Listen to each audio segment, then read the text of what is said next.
bonsoir à toutes et à tous, nous sommes le lundi 15 septembre, voici les titres de votre 20h et donc les titres de cette émission tout de suite. Jeudi, une journée de grève est prévue en France, on va voir on va faire le point sur ce que l'on sait. Sébastien Lecornu, nouveau ministre, Premier ministre a annoncé renoncer sur supprimer les 2 jours fériés, mais que va-t-il se faire dans les prochains jours, on verra bien sûr. Les actus locales avec le premier match du championnat et la première victoire pour l'Avant-Garde de Saint-Tournon. Et aussi bien sûr le lancement de la saison théâtre vendredi au Théâtre Jacques Baudouin avec une soirée musicale gratuite. En Martinique, pour lutter contre la fraude dans les transports scolaires, c'est tolérance zéro à l'embarquement.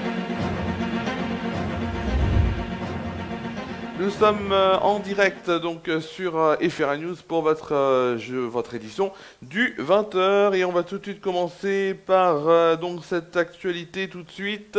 Après la mobilisation citoyenne bloquant tout, les principales organisations syndicales ont choisi le 18 septembre, donc ce sera ce jeudi, pour dénoncer les orientations budgétaires du gouvernement sortant de François Bayrou. Des perturbations sont donc à prévoir dans plusieurs secteurs. La journée de jeudi sera notamment très probablement une journée noire dans les transports.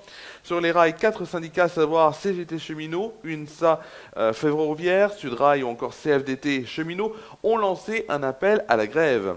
Dans le secteur aérien, le principal syndicat des contrôleurs, la SNCTA, a reporté sa grève prévue ce jeudi, faute d'interlocuteurs au gouvernement pour faire aboutir ses revendications, mais entend poursuivre quant à eux leur mouvement du 7 au 9 octobre prochain. En revanche, Air France, FO, premier syndicat du groupe, a appelé ses adhérents à rejoindre le mouvement du 18. Même son cloche pour la CFDT, la CGT Air France prévoit donc pour sa part un appel à la grève. Et aussi dans l'éducation nationale, que pourrait-il se passer?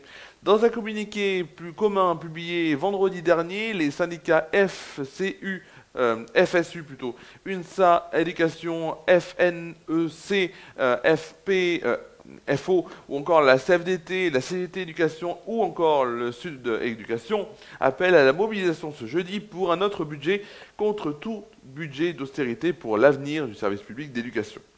Notamment aussi du côté des pharmacies, plusieurs pharmacies devraient notamment baisser le rideau ce jeudi. L'intersyndicale du secteur, donc notamment avec l'USPO, la FSPF, plein donc de syndicats qui appellent à une journée de fermeture nationale des officines. Chez les kinés, le syndicat FFMKR a rejoint le mouvement de grève nationale. Attention également aussi à des actions de coupure d'électricité ciblées qui pourraient intervenir.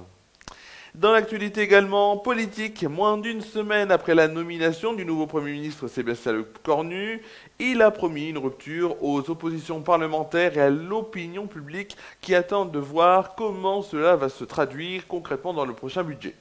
Il a commencé notamment à se démarquer de son prédécesseur en annonçant à plusieurs titres de presse régionale qu'il renonçait à la suppression de 2 jours fériés non rémunérés aux salariés, la très impopulaire proposition de François Bayrou. C'est la seule info que l'on a sur ce qu'il devrait faire dans les prochaines semaines et qui est officielle puisque l'ancien ministre des Armées a donné peu d'indications sur ses intentions, ne disant notamment pas s'il reprendrait l'idée de l'année blanche, la première piste d'économie du précédent gouvernement. Sébastien Lecornu a assez borné à proposer une réforme de l'État via un grand acte de décentralisation, la suppression de certaines agences et des avantages accordés aux anciens ministres. Dans l'actualité locale, nous allons évoquer bien sûr 2 actualités comme d'habitude. Tout d'abord, sport. C'était la première journée de National Masculine 3 ce week-end, et même c'était samedi plus précisément, avec la réception pour l'Avant-Garde Saint-Tournon de Toulouse. Florent Tortosa pour l'AGTTBC marqua le premier panier du match et donc a fait que Saint-Tournon menait 4 points au premier quart-temps, mais les visiteurs n'ont pas dit leur dernier mot puisqu'ils étaient devant au second quart-temps de 11 points 30 à 10 pour devancer donc de 7 points donc l'AGTTBC. Donc 52-35 à la pause. Les 10 dernières minutes du match ont été très serrées et palpitantes. L'expérience, la bonne vision du jeu et le calme aussi donc de Florent Tortosa a été très utile pour l'équipe. Au final, l'équipe de Philippe Namiste a dominé le 4e quart-temps de 6 points, 21-15. Antoine Cornu et ses partenaires de l'AGTTBC remportant la rencontre pour 4 unités d'avance, 80-76. Puis culture et spectacle, le lancement de cette nouvelle saison bien sûr de la saison des spectacles du théâtre Jacques Baudouin sera vendredi, avec notamment le spectacle musical Les Mirabel Kitchen, qui sera proposé gratuitement vendredi, donc précédé d'une présentation du calendrier 2025-2026 du théâtre Jacques Baudouin. La programmation s'adresse comme chaque saison à un large public, elle est variée, avec du théâtre, de la comédie, de l'improvisation, de la danse, de la musique, de la création, des spectacles où l'humour, la poésie, la tendresse et le rêve sont présents, mais aussi de nombreux sujets de société. Une vidéo ayant circulé l'an dernier montrant un bus en... Alors, ça, pardon, excusez-moi, ça n'est pas... ça, c'est plutôt pour le titre de la Martinique. En tout cas, je crois qu'on a fini le titre sur cette saison théâtre à Tintournon, du moins au théâtre Jacques Baudouin. Là, on va aller sur direction de la Martinique cette semaine et on va commencer par évoquer notamment depuis aujourd'hui des équipes de contrôleurs se déploient dès l'aube aux abords des établissements scolaires. Leur mission, vérifier que chaque élève dispose bien d'un titre de transport valide. Pourquoi ils font ça? Puisqu'il y a énormément de fraude au niveau des transports scolaires martiniquais. Les conducteurs sont invités à ne pas laisser descendre les enfants avant le passage des agents.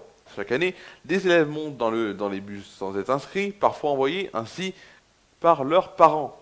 Lorsqu'un élève est contrôlé sans titre à jour, ses informations personnelles sont relevées, nom, prénom, carnet de correspondance. Martinique Transport se rapproche ensuite de l'établissement et des parents pour régulariser la situation.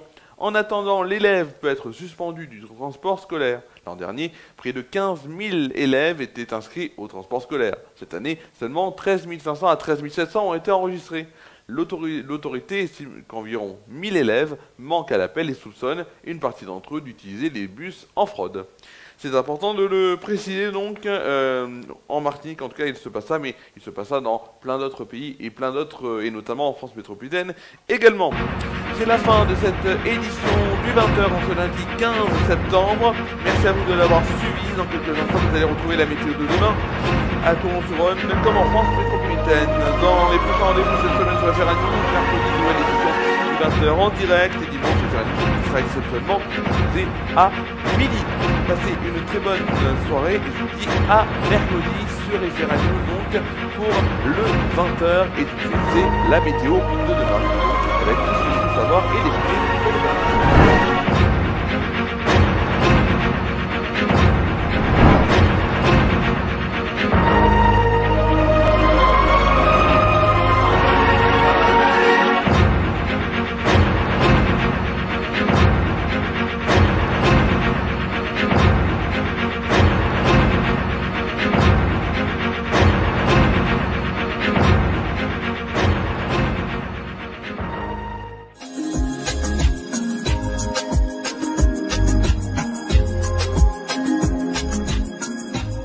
Bienvenue dans cette météo, nous sommes le lundi 15 septembre et on va tout de suite voir les conditions météo pour le mardi 16 septembre et on va commencer par Tournon-sur-Rhône avec des éclaircies le matin comme dans l'après-midi. Du côté des températures, 19 degrés de moyenne le matin, puis dans l'après-midi une température à 21 degrés de moyenne pour aller à un pic à 23 degrés.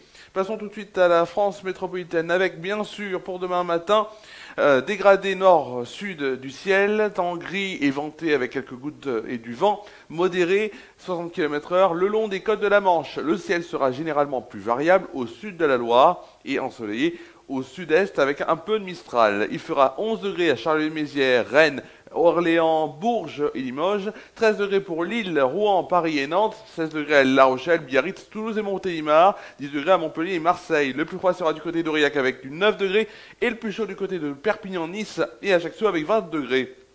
Pour demain après-midi, ciel très nuageux au nord de la Loire avec du vent modéré et quelques gouttes surtout en bord de Manche.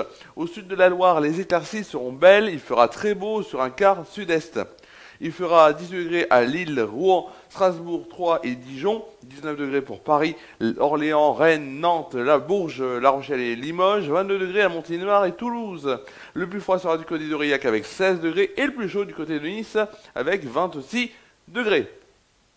Nous célébrerons Demain, la journée internationale, c'est important, de la protection de la couche d'ozone et nous fêterons la Saint-Cyprien et les saintes Édith et Ludmilla. Le soleil se lèvera à 7h20 et se couchera à 19h49. Nous perdrons ainsi 3 minutes de soleil. Le dicton pour demain, c'est septembre, se nomme le mai de l'automne. C'est la fin de cette météo. Prochain point météo sera retrouvé mercredi après le 20h, qui restera l'heure pour la suite de cette saison, à part bien sûr exception. Bonne soirée à toutes et à tous.